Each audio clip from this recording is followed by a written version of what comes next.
हिंदी में यूपीएससी की तैयारी से संबंधित प्रोग्राम्स को देखने के लिए सब्सक्राइब करें study IQ IAS Hindi. A very good evening to all of you. मेरा नाम है अभिषेक कुमार और आप सभी का पुनः स्वागत है स्टडी IQ IAS के ऑनलाइन प्लेटफॉर्म पर। जैसा कि आपको पता हुआ कि मेरे द्वारा स्टडी IQ IAS के हिंदी यूट्यूब प्लेटफॉर्म पर रीजनल ज्योग्राफी की सीरीज स्टार्ट की गई थी, जिसका मुख्य उद्देश्य है कि यूपीएससी में आने वाले जो रीजनल ज्योग्राफी के क्वेश्चंस हैं वो आप सॉल्व कर पाएं और उनको बड़े ही माइन्यूट तरीके से अपने माइंड में सेट डाउन कर पाएं। अर्थात संबंधित क्वेश्चन कहां से आया है और ये किस प्रकार से इंडियन ज्योग्राफी से रिलेटेड हो सकता है और किस प्रकार से यह रीजनल ज्योग्राफी से रिलेटेड हो सकता है, और यदि रीजनल ज्योग्राफी से ये रिलेटेड है तो ये कैसे सॉल्व किया जा सकता है। यानी कि मोर और लेस आपसे बन तो जाएंगे पहले भी क्वेश्चन। मैं ये नहीं बोलूंगा कि ये सीरीज आपके लिए रामबाण इलाज की तरह कार्य करेगी, परंतु हां, मैं इतना दावे के साथ कह सकता हूं कि इस सीरीज को अटेंड करने के बाद आपकी जो समझ है वो एक्स्ट्रा ऑर्डिनरी तरीके से विकसित हो जाएगी। अर्थात आप इंडियन ज्योग्राफी और रीजनल ज्योग्राफी में अंतर महसूस कर पाएंगे। कहां पर रीजनल ज्योग्राफी अप्लाई होती है, कहां पर इंडियन ज्योग्राफी अप्लाई होती है, इसको आप भली भांति आधार पर समझ पाएंगे। याद रखिएगा, जो प्रीवियस वीडियोस थे यहां हमने सबसे पहले लद्दाख, जम्मू कश्मीर, हिमाचल प्रदेश राज्यों को कवर किया था। पश्चात हमने उत्तराखंड स्टार्ट किया था और फिर उत्तर प्रदेश को समझा था। पश्चात बिहार पर हम आए थे। अब इसी क्रम में हम बिहार से जो 15 नवंबर वर्ष 2000 को राज्य अलग हुआ है, अर्थात जिसका नाम है झारखंड, उसके बारे में डिस्कस करने वाले हैं। अब मैं आपको पहले ही बता दूं कि मैं आपसे केवल और केवल 3 चीजें चाहता हूं। यह झारखंड राज्य का मैप। अब पहले मैं आपसे वो बता देता हूं कि एक्चुअल में मेरी आपसे एक्सपेक्टेशंस क्या हैं। देखिएगा, यहां पर ये पूरे वीडियो आपके लिए फ्री ऑफ कॉस्ट होने वाले, इवन पूरी सीरीज फ्री ऑफ कॉस्ट होने वाली है। बस आपको शाम 5 बजे यहां पर आना है, उपस्थित होना है, और ये जो मैं सीरीज करा रहा हूं इसके नोट्स मेकिंग आपको अवश्य करते जाना है। और यदि आप नोट मेकिंग नहीं कर पा रहे हैं तो बच्चे यहां पर आपको एज इट इज नोट्स भी प्रोवाइड करा दिए जाएंगे। Geography bye Abhishek Kumar Telegram channel पर आप इसको जाइए, ज्वाइन कर लीजिए, और ज्वाइन किए जाने पर जैसे ही ये वीडियो अपलोड होता है विद इन 1 या 2 आवर ये PDF प्रोवाइड करा दी जाती है। अभिषेक कुमार, याद रखें, यदि ये ना मिले आपको तो आप अभिषेक कुमार ज्योग्राफी एक बार लिखकर देख लेना भाई, है ना, नाम आगे पीछे कर लेना, तो हो सकता है कि ये मिल जाए। कई लोगों की क्वेरीज आती हैं कि चैनल नहीं मिल पा रहा है, तो भाई नाम को आगे कर लो, अभिषेक कुमार ज्योग्राफी कर लो, उससे मिल जाएगी। सेकंड बात कि जब भी आप ये वीडियो देख रहे हैं तो आप बस केवल और केवल 3 काम कर जाएं। एक, इसको लाइक करें। सेकंड, इसको इवन एक बार, एटलीस्ट एक बार तो शेयर करें, है ना, ताकि उन लोगों तक ये वीडियो पहुंच पाए जिनकी फीस देने की क्षमता नहीं है। जरूरी नहीं है कि हर कोई फीस दे पाए, है ना, तो उनके लिए मददगार हो पाए। और थर्ड कि आप अपना पॉजिटिव रिस्पॉन्स यहां पर अवश्य छोड़कर जाएं। पॉजिटिव का यहां पर अर्थ यह है कि जब भी आप इस वीडियो को देखें तो आपका कमेंट देखकर मुझे यह महसूस होना चाहिए कि हाँ, वाकई में कोई IAS एस्पिरेंट, वाकई में कोई UPSC एस्पिरेंट इस वीडियो को देख रहा है और उसके लिए कारगर हो रहा है। अर्थात हर बात कहने का एक तरीका होना चाहिए। ये आपके इंटरव्यू में भी काम आएगा। दैट इज व्हाई मैं यहां पर बात कर रहा हूं। अब बिना देरी किए हम स्टार्ट करते हैं आज का वीडियो। याद रखिएगा कि यह जो झारखंड राज्य है, जिसे भारत का रूर प्रदेश के नाम से जाना जाता है, यह इंडस्ट्रियल आधार पर, यानी कि औद्योगिक, या फिर मैं यूं बोलूं कि खनिजों के आधार पर बहुत समृद्ध राज्य है। इवन भारत का रूर प्रदेश भी इसी को कहा जाता है। मतलब कि विश्व में जब औद्योगिक क्रांति का आगमन हुआ तो जो रोल जर्मनी ने निभाया वही भारत के कंटेक्स्ट में इस झारखंड राज्य ने निभाया था। बावजूद इसके यदि आप झारखंड राज्य को देखेंगे तो आज ये बहुत ज्यादा पिछड़ा हुआ नजर आता है। इसके कुछ रीजनल कारण भी हैं, इसके कुछ पॉलिटिकल रीजंस भी हैं, इसके कुछ ज्योग्राफिकल रीजंस भी हैं, है ना। जैसे कि यदि बात की जाए तो झारखंड राज्य में फॉरेस्ट एरिया ज्यादा है और शायद इसीलिए इसका नाम झारखंड पड़ा था। यानी कि यदि नामकरण पर तो नहीं जाएंगे, नहीं तो इसमें बहुत सारी डिस्पैरिटीज निकल कर आएंगी, बहुत सारे डिस्प्यूट निकल कर आएंगे, तो हम उसके बारे में डिस्कस नहीं करेंगे। परंतु याद रखिएगा कि फॉरेस्ट एरिया ज्यादा है और यहां पर जो लिंगानुपात है, जो जनसंख्या है, वो आज भी बेसिकली रूरल एरिया में निवास करती है। इसका मेन कारण है यहाँ की पॉलिटिक्स, और इसका मेन कारण है कि यहाँ पर जो खनिज संपदा है ये इसके लिए अभिशाप बन गई है। अब अभिशाप की बात मैं आज के दौर पे नहीं कर रहा हूं, परंतु याद रखिएगा कि जब हम पढ़ते हैं कि मौर्य डायनेस्टी या फिर मगध साम्राज्य, ऐसे जितने भी, चाहे वो गुप्ता साम्राज्य हो, आप हिस्ट्री में जब पढ़ेंगे, और इवन जब दिल्ली में मुस्लिम शासकों का राज हुआ करता था और जब भारत में ब्रिटिशर्स का आगमन हुआ तो इस समय भी आप देखेंगे कि बहुत ज्यादा एक्सप्लॉइटेशन हुआ इस झारखंड राज्य का। कारण कि यहां पर खनिजों की समृद्धता बहुत थी, खनिजों की दृष्टि से बहुत ज्यादा संपन्न क्षेत्र था और इसीलिए इसका लगातार उत्खनन किया गया, यहां से खनिजों को निकाला गया।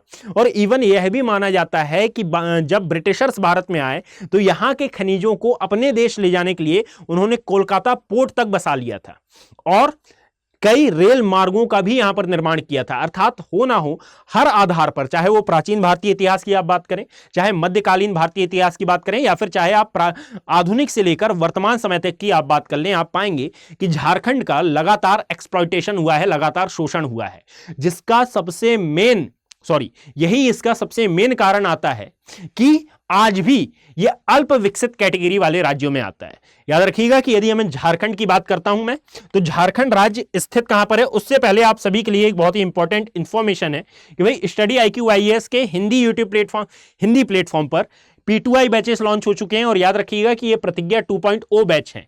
हिंदी माध्यम के छात्रों के लिए ये बैच 19 अगस्त से स्टार्ट हो रहे हैं। यदि आप इनमें एनरोल होना चाहते हैं तो आप AKB लाइव कोड के साथ 30% डिस्काउंट पर इसमें एनरोल हो सकते हैं। अब प्रतिज्ञा 2.0 बैच का मतलब क्या है भाई?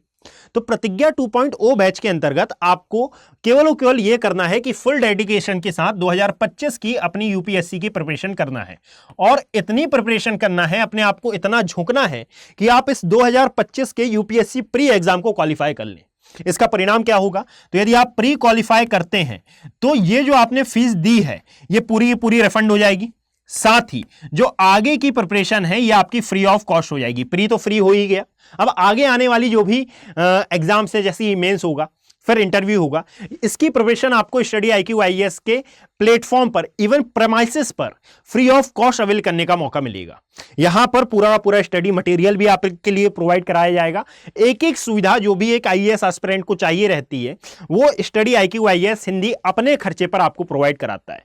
आपको बस ये टारगेट लेकर चलना है कि भाई 2025 का मेरा एग्जाम क्वालिफाई हो जाए और इसके लिए पहला कदम बढ़ाते हुए आपको फ्लैट 30% ऑफ पर AKB लाइव कोड का यूज करके इसमें एनरोल करना है। अब इसके बारे में पहले ही मैंने बहुत सारी चर्चा कर ली है, दैट इज वाई मैं यहां पर ज्यादा नहीं बात करूंगा इसके बारे में। आगे जो यदि मान लीजिए आप इसके बारे में डिटेल्ड इंफॉर्मेशन चाहते हैं तो आप मुझसे कांटेक्ट भी कर सकते हैं abhishek.bohre@studiiq.com पर। चलिए प्रारंभ करते हैं आज का वीडियो। यदि आप भारत के कंटेक्स्ट में देखेंगे और भारत का मैप यदि मैं यहां पर ड्रॉ करता हूं एक छोटा सा, तो भारत के मैप में ये झारखंड राज्य आपको कहां पर लोकेटेड देखने के लिए मिलता है, जरा इस बात को समझिएगा कि यह है हमारा भारत। यहां पर आता है जम्मू कश्मीर, फिर आता है पंजाब, यहां पर है राजस्थान और ये है गुजरात वाला section, that is peninsular India. अब यदि इस मैप को आप ध्यान से देखें, ध्यान पूर्वक जरा इसका अध्ययन करें, तो इस वाले रीजन में अर्थात यहां पर आपको दिखाई देता है झारखंड राज्य। इसके उत्तर में यदि आप देखेंगे, अब मैं यहां पर एक मैप यूज कर लेता हूं, फिर उसी में मैं हैंड मैपिंग भी करूंगा। क्लियर? तो यहां पर यदि आप देखोगे तो देखिए इस वाले रीजन में अर्थात उत्तर की ओर आपको दिखाई दे रहा है बिहार, है ना। यदि आप पश्चिम की ओर देखेंगे तो दिखाई दे रहा है उत्तर प्रदेश। यदि आप पूर्व की ओर नजर मारते हैं तो यहां पर पश्चिम बंगाल, और यदि आप दक्षिण पश्चिम की ओर नजर देखते हैं तो यहां पर छत्तीसगढ़, और दक्षिण में इसके नजर आता है उड़ीसा। यानी कि एक बात तो क्लियर है भाई, कई लोगों को इसमें डाउट होता है कि स्वर्ण रेखा नदी झारखंड राज्य से निकलती है परंतु यह अपना मुहाना पश्चिम बंगाल में क्रिएट करती है या फिर उड़ीसा में। याद रखिएगा कि यहां पर उड़ीसा सागरीय तट के साथ सीमा बनाता है, पश्चिम बंगाल सागरीय तट के साथ सीमा बनाता है, परंतु झारखंड नहीं बनाता। और जो स्वर्ण रेखा नदी है ये डायरेक्टली अपना जल गिराती है उड़ीसा में। क्लियर? उड़ीसा से बंगाल की खाड़ी सागर में।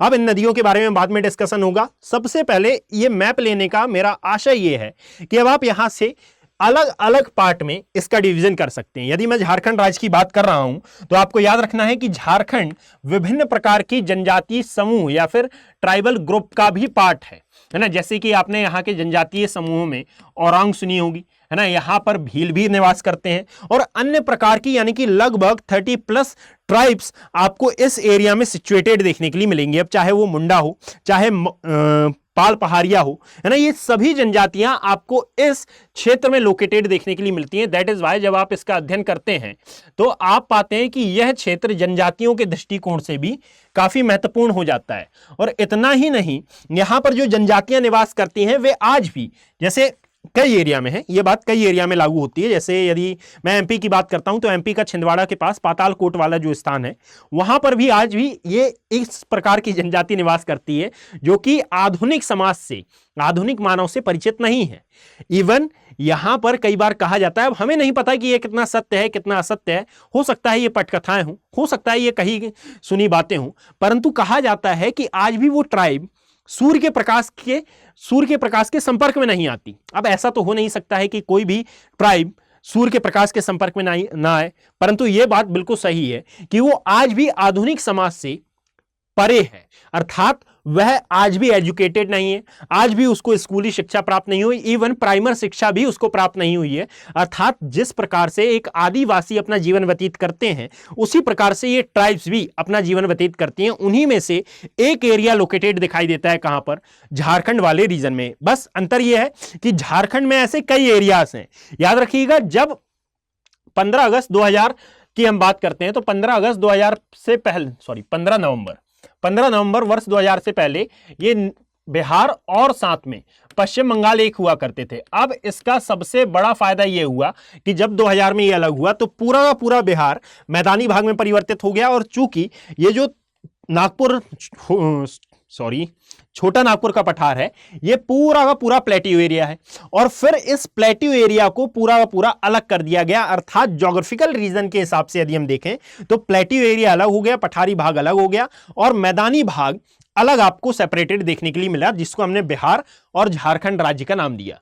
अब इसको यदि हम देखें तो इस बिहार में टोटल नंबर ऑफ 24 डिस्ट्रिक्ट यानी कि 24 जिले आपको देखने के लिए मिलेंगे। मेरी आपसे अपेक्षा यह रहेगी कि इन 24 जिलों में से लार्जेस्ट डिस्ट्रिक्ट कौन सा है, एक तो आप मुझे ये बताएंगे, और साथ में एक स्मॉलेस्ट डिस्ट्रिक्ट कौन सा है ये आप मुझे बताएंगे। यानी कि जिस प्रकार हर वीडियो में मैं एक होमवर्क आप सभी के लिए छोड़कर जाता हूं, जो बिल्कुल ऐसा हाइपोथेटिकल नहीं होता कि आप उसका आंसर ना कर पाएं, बस आप करते नहीं हैं, ये थोड़ा सा अचंभित कर देने वाली बात होती है कि भाई एक कमेंट करने में, इवन एक आंसर देने में आपका क्या जा रहा है ना। तो मेरी आपसे ये अपेक्षा है कि एक लार्जेस्ट डिस्ट्रिक्ट कौन सा है और एक स्मॉलेस्ट डिस्ट्रिक्ट कौन सा है, इसको आप कमेंट सेक्शन में मेंशन करें।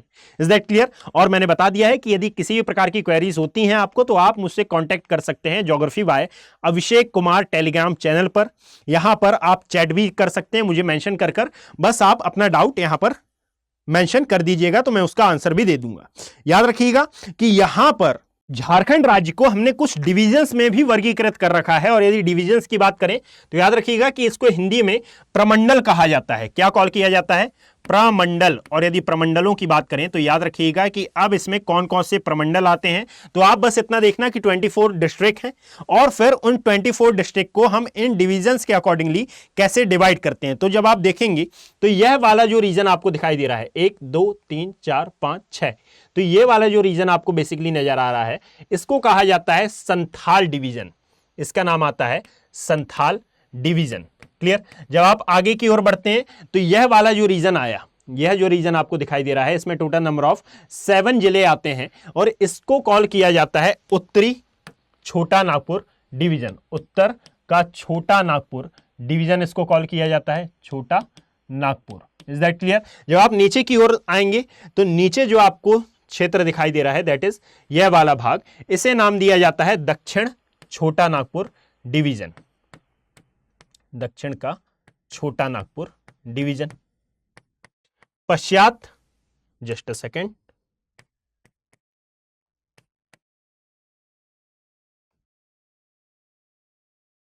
पश्चात इसके याद रखें कि यह जो रीजन आपको दिखाई दे रहा है, दैट इज, इसको नाम दिया जाता है कोल्हान डिवीजन। और जब आप आगे की ओर आते हैं बच्चे, तो यह जो रीजन आपको नजर आ रहा है, इसको कहा जाता है पलामू डिवीजन। अब इन सभी के बारे में डिस्कशन होगा। याद रखिएगा कि ये डिवीजन से क्वेश्चन नहीं आने वाले हैं, बस आपसे ये डिवीजन की लोकेशन पूछ ली जाएगी। अब कौन कौन से इसमें जिले इंपॉर्टेंट हैं उसके बारे में आगे डिस्कशन हम करेंगे, अर्थात इसका ज्योग्राफिकल रीजन जब हम डिस्कस करने पर आएंगे तो उसके बारे में हम डिस्कशन करेंगे। अब बिना देरी किए हम कुछ जिलों के बारे में जान लेते हैं। ठीक है, सबसे पहले आप उनकी लोकेशन याद रखिएगा। सबसे पहले तो ये जो रांची नजर आ रहा है आपको, देखिए रांची यहां पर सिचुएटेड है, यह है रांची, यह है हजारीबाग, इसके बाद आपको दिखाई देगा यह है पूर्वी सिंहभूम और यह है पश्चिमी सिंहभूम। अब यहां से हम अपना एक्चुअल डिस्कशन करना स्टार्ट करते हैं, अर्थात दैट इज झारखंड राज्य के बारे में।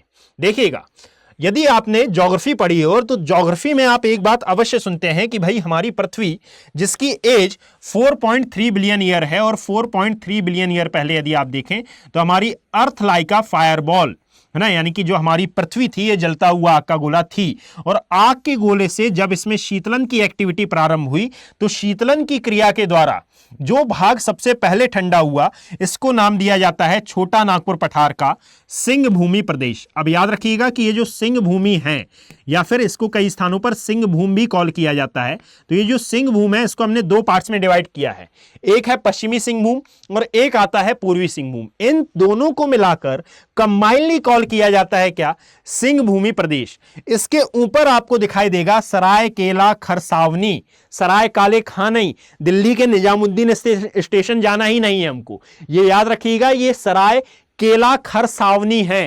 क्लियर, ये लोकेशन आपको थोड़ा याद रखनी है, और इन तीनों को मिलाकर हम कंबाइनली नाम देते हैं क्या, सिंह भूमि प्रदेश का, है ना, ये सिंह भूमि प्रदेश है।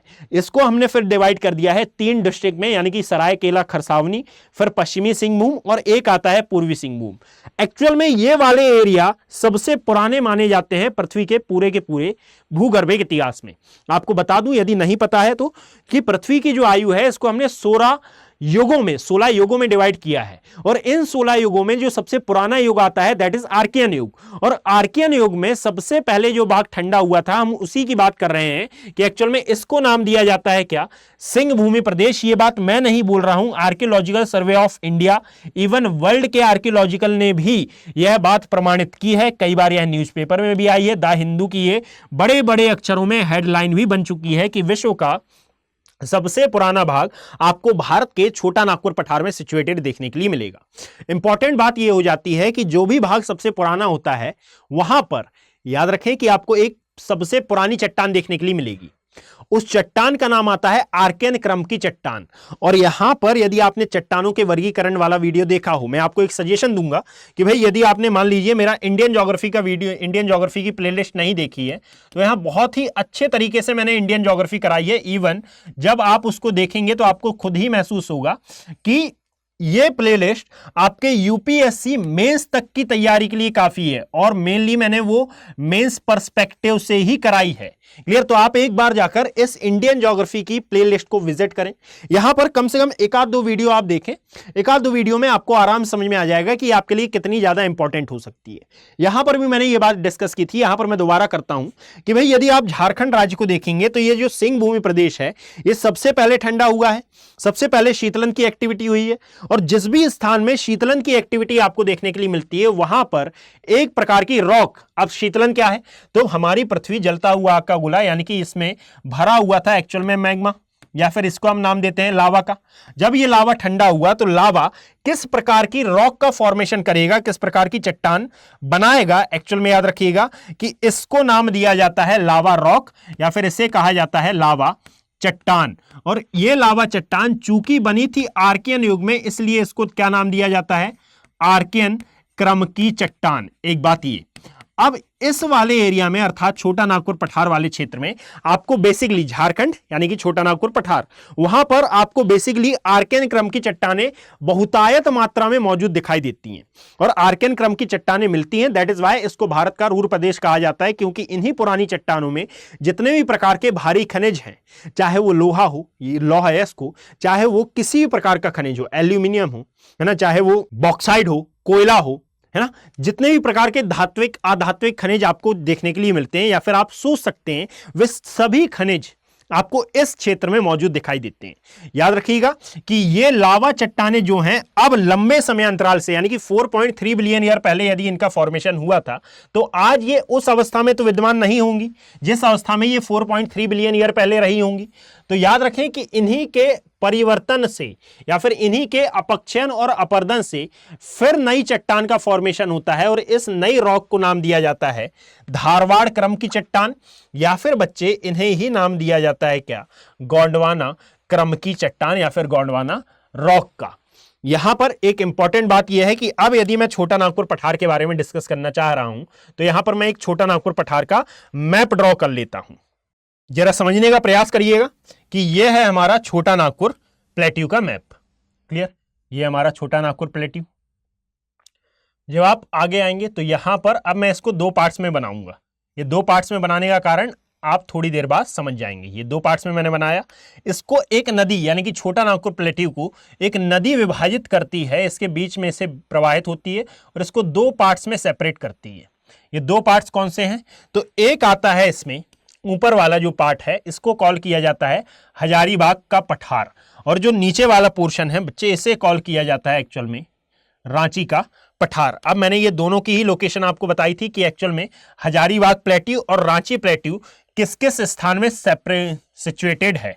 तो जरा इस मैप को मैं एक बार अच्छे से ड्रॉ करता हूं, पश्चात इसके अब मैं पूरा का पूरा मैप आपके समक्ष प्रस्तुत कर रहा हूं। देखिएगा, ये जो नीचे वाला पोर्शन हुआ यह है आपका रांची पठार, और जो ऊपर वाला हुआ दैट इज हजारीबाग का पठार।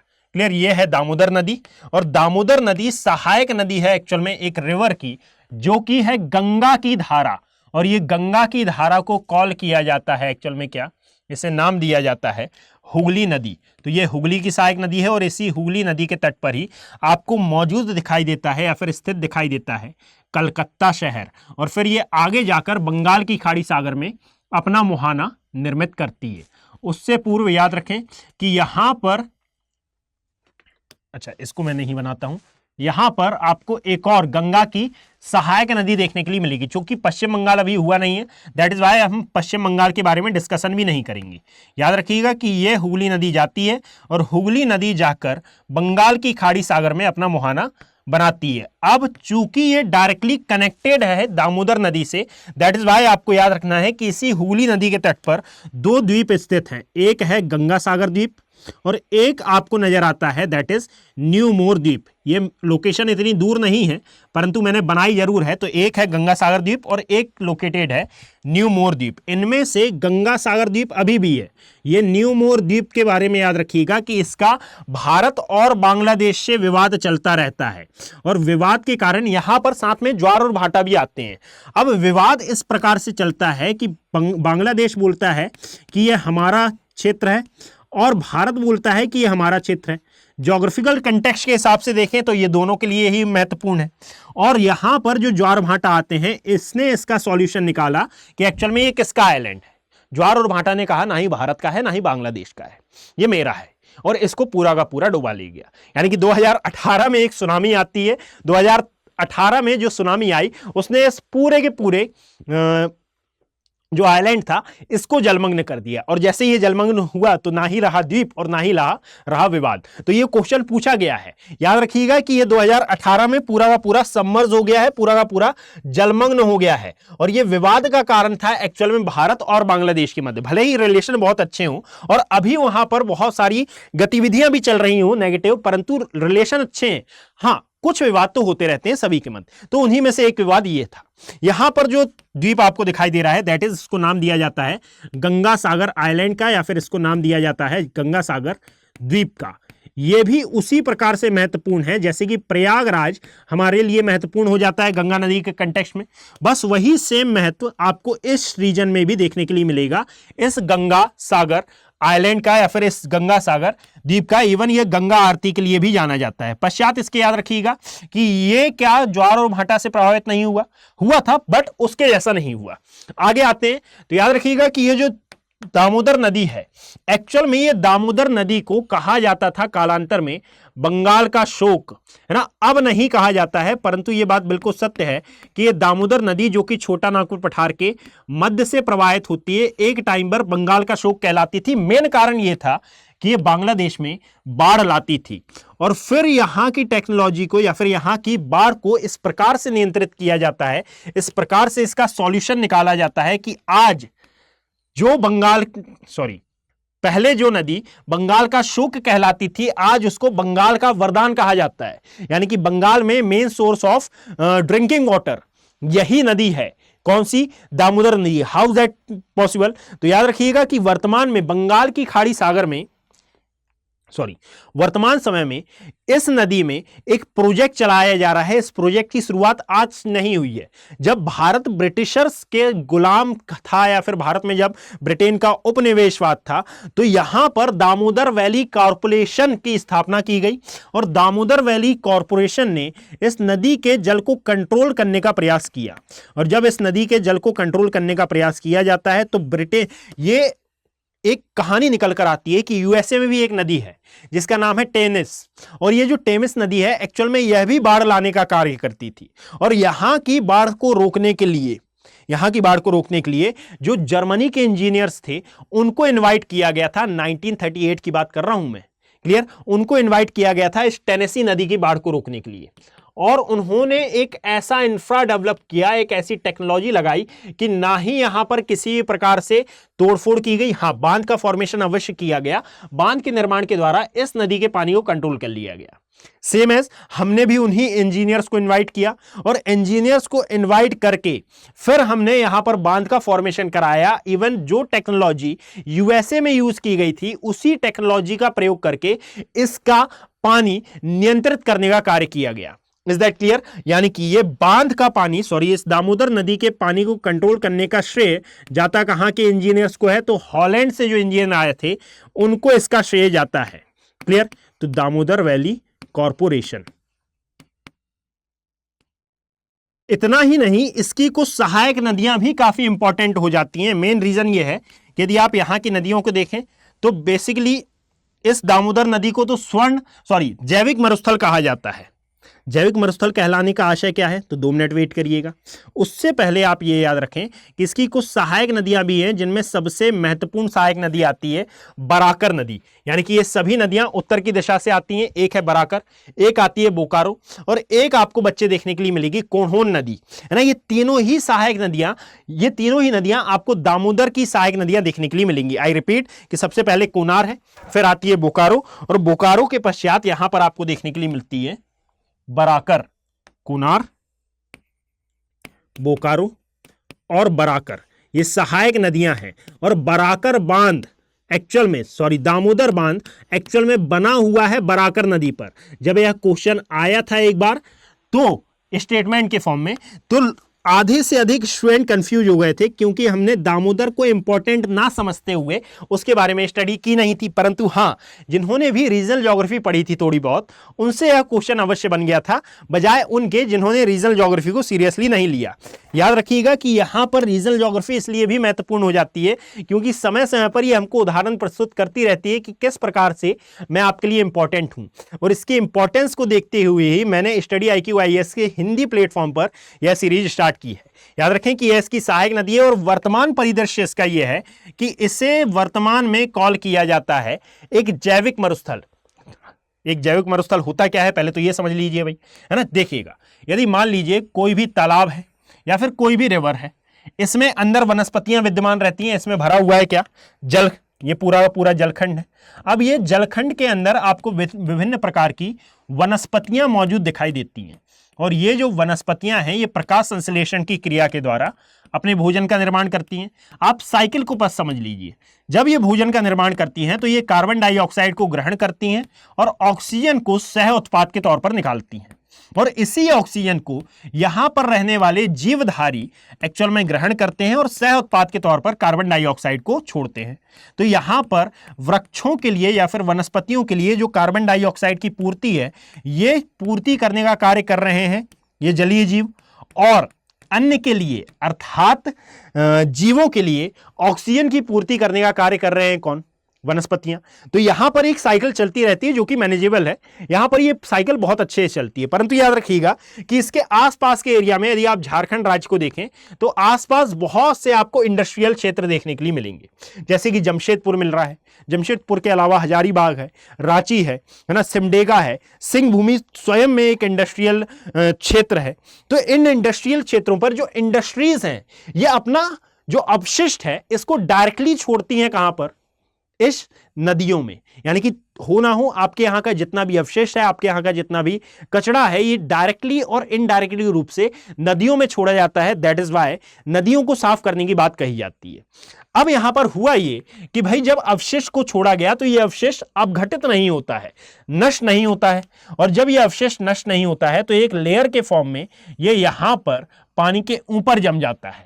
और जब ये लेयर के फॉर्म में पानी के ऊपर जम जाता है तो इसका परिणाम ये होता है कि सूर्य से आने वाला प्रकाश पानी को भेद कर नीचे नहीं पहुंच पाता, जिसका परिणाम यह है कि यहां पर जो छोटी छोटी वनस्पतियां हैं, छोटे बड़े यहां पर जो पेड़ पौधे हैं, इनको सूर्य के प्रकाश की प्राप्ति नहीं हो पाती, अर्थात दैट इज यहां पर प्रकाश संश्लेषण की पूरी क्रिया बाधित हो जाती है। और जब प्रकाश संश्लेषण की क्रिया यहां बाधित होती है तो यहां पर रहने वाले जो छोटे मोटे जीव हैं, जो मछलियां हैं, उनको ऑक्सीजन की कमी हो जाती है।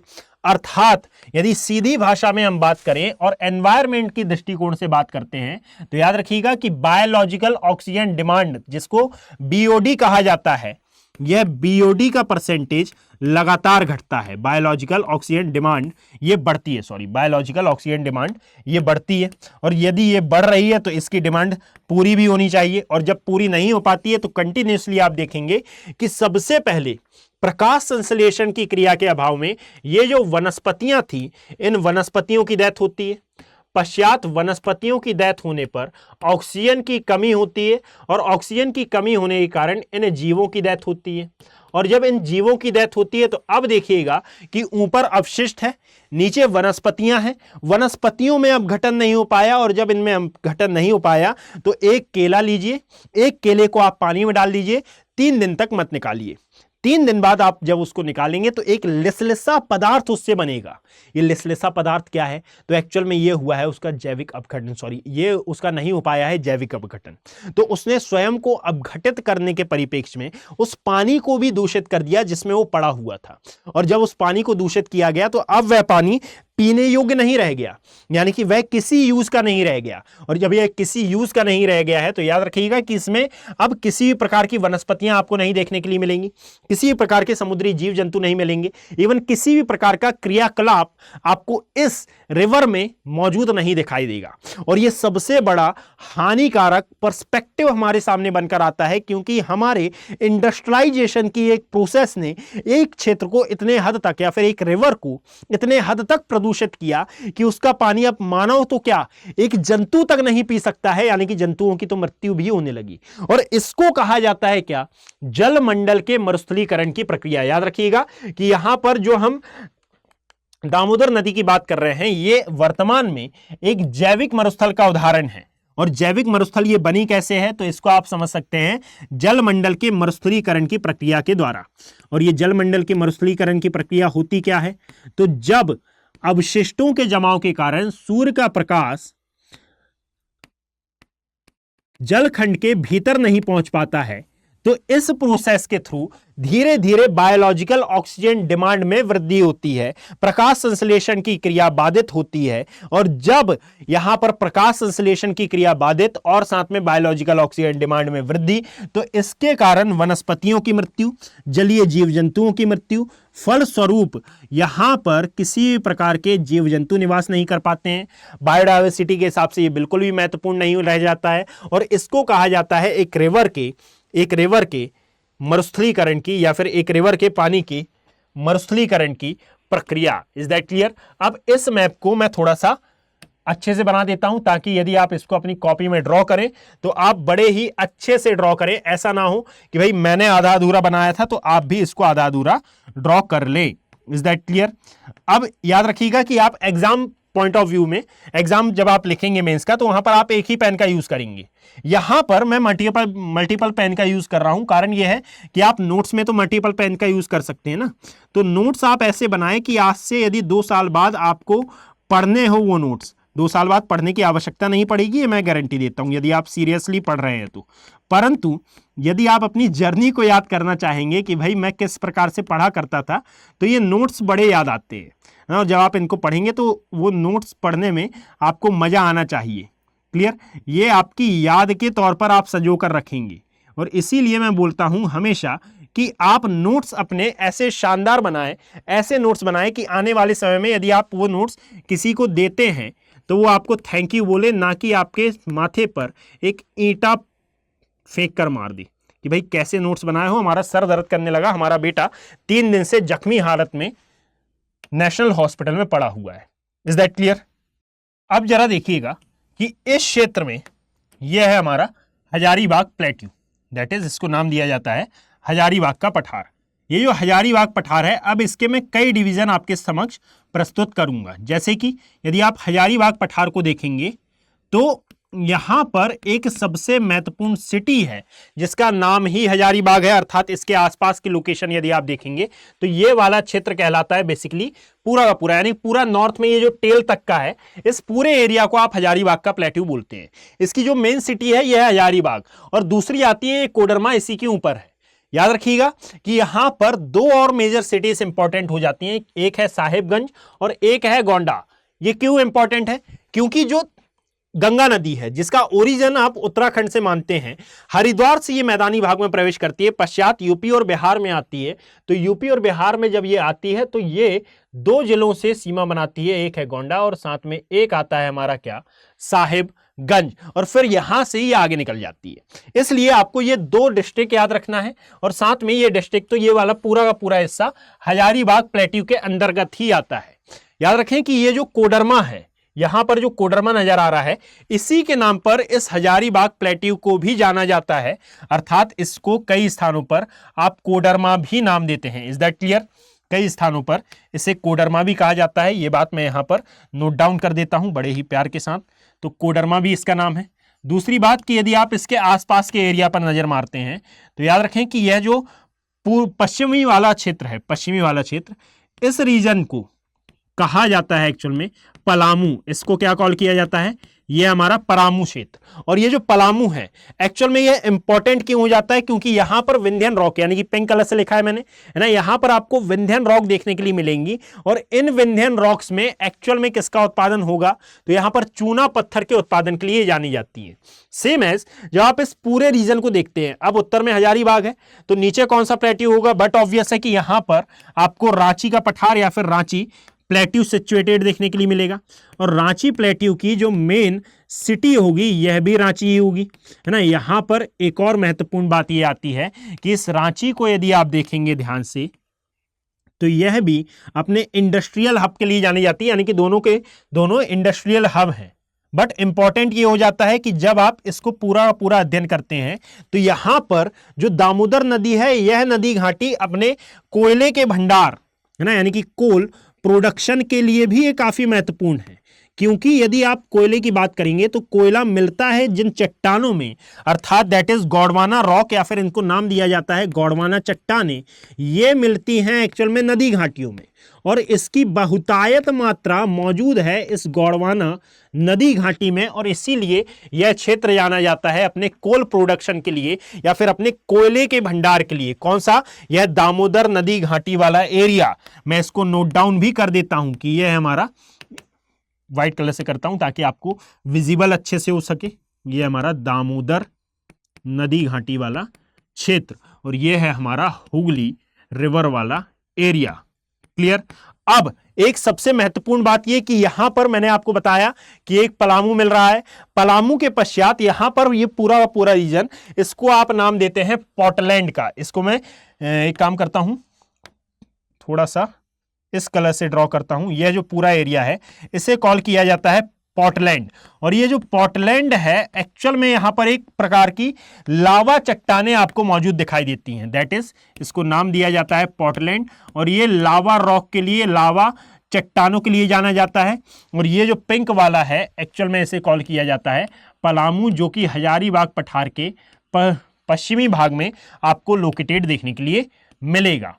पश्चात जब आप इसी में आगे की ओर बढ़ेंगे तो यह है रांची का प्लेट्यू। रांची पठार के ही जब आप पश्चिम में देखेंगे तो पश्चिम की ओर जाने पर आपको एक और क्षेत्र दिखाई देगा, या फिर एक और प्लेस है, इसको मैं ग्रीन से डिकोड करता हूं यहां पर, जिसके बारे में हमने पहले डिस्कशन किया था कि दैट इज सिंह भूमि वाला एरिया।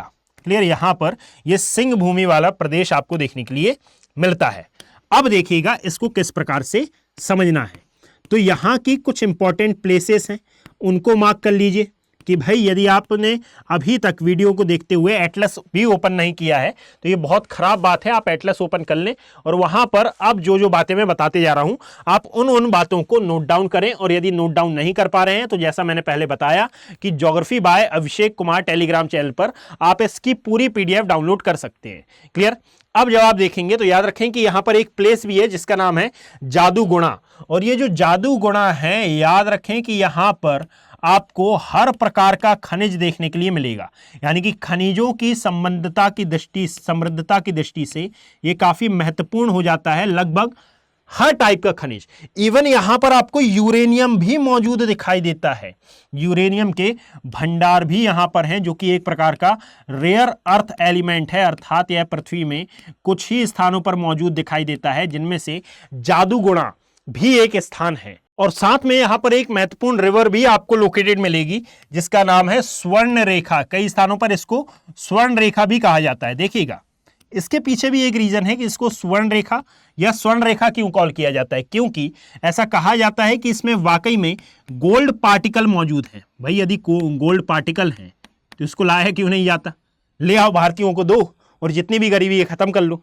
याद रखें इसके पीछे का तर्क ये है कि भारत बोलता है हमारे पास ऐसी टेक्नोलॉजी नहीं है कि हम यहां से गोल्ड पार्टिकल निकाल पाएं, जो कि सत्य भी है। यानी इंडियन गवर्नमेंट हर बार जनता से झूठ नहीं बोलती, ये बिल्कुल सत्य बात है कि हमारे पास टेक्नोलॉजी नहीं है। क्योंकि यदि टेक्नोलॉजी होती तो ये जितने भी सांसद बैठे हुए हैं, क्या ये ऐसे ही बैठे रहते? रातों रात ये नदी गायब हो जाती। इवन मैं ही जाकर इस नदी को गायब कर देता रातों रात। क्लियर। तो याद रखें कि टेक्नोलॉजी नहीं है, अर्थात यहां पर जो गोल्ड पार्टिकल हैं उनको निकालने में जो खर्च आएगा, आप उस एक्सपेंडिचर से उससे कहीं ज्यादा गोल्ड खरीद सकते हैं, कहीं ज्यादा गोल्ड ले सकते हैं। दैट इज वाई कहा जाता है कि ये बहुत ज्यादा महंगा है, बहुत ज्यादा कॉस्टली सौदा है। और अभी हमारे पास ऐसी टेक्नोलॉजी नहीं आई है कि हम यहां से गोल्ड पार्टिकल निकाल पाएं। परंतु याद रखें कि जैसा मैंने बोला, यदि ये हमारे पास आ गई तो उसी दिन यह नदी विलुप्त हो जाएगी, यह नदी गायब हो जाएगी। कारण यह है कि मानव यहां पर क्षति पहुंचाना प्रारंभ कर देगा। तो ये एक मोटे मोटे आधार पर डिस्कशन था। याद रखिएगा कि इसके अलावा जो आप क्षेत्र देखेंगे उनमें एक सबसे महत्वपूर्ण क्षेत्र आता है जिसका नाम है जमशेदपुर। और आई थिंक मैं इसके बारे में बिल्कुल नहीं बताने वाला, कारण यह है कि जमशेदपुर के बारे में मैं बताऊं तो ये मेरे लिए भी शर्मनाक बात है और आपके लिए तो शर्मनाक बात है ही। यानी कि ये बात आपको अच्छे से पता है कि जमशेदपुर किसने बसाया, जमशेदपुर का क्या इंपॉर्टेंस है, जमशेदपुर किस नदी के किनारे बसा हुआ है। मैं आपको 3 होमवर्क देता हूं, 3 क्वेश्चन। एक तो इसकी लार्जेस्ट डिस्ट्रिक्ट कौन सा है, एक स्मॉलर डिस्ट्रिक्ट कौन सा है, और जमशेदपुर सिटी किस नदी के किनारे बसी हुई है, यह आप मुझे कमेंट सेक्शन में बताएंगे।